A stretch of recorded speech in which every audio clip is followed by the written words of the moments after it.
Les gars, il s'est versé sur la France, frère. C'est gâté même, les gars. Écoutez démission de chef d'état-major français, les gars. C'est-à-dire que, les gars, c'est bien de mépriser les Africains. C'est bien de mépriser l'Afrique. Mais on veut voir la France sans l'Afrique. Les gars, ça c'est très bientôt. Je vous demande de partager cette vidéo et de republier. C'est la lutte libère. Abattre tous les bandits en Afrique. Vive la IS, c'est de ça qu'il s'agit.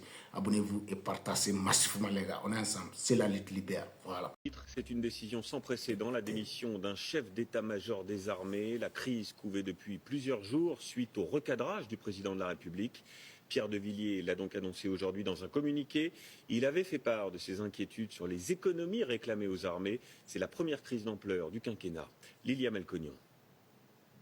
Il est 9 h. Le conseil restreint de défense vient de commencer à l'Élysée quand l'information tombe.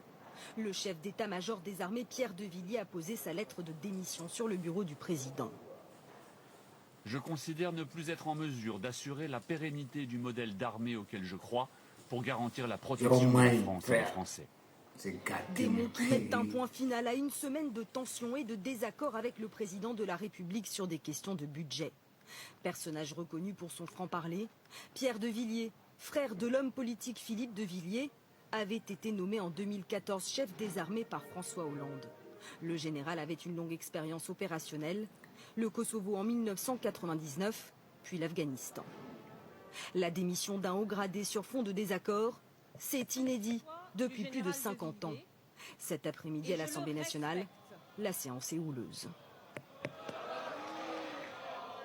Monsieur le Premier ministre, à l'opposition qui pointe du doigt la responsabilité d'Emmanuel Macron dans cette crise, le Premier ministre répond avec fermeté. Mesdames et messieurs les députés, chacun est dans son rôle.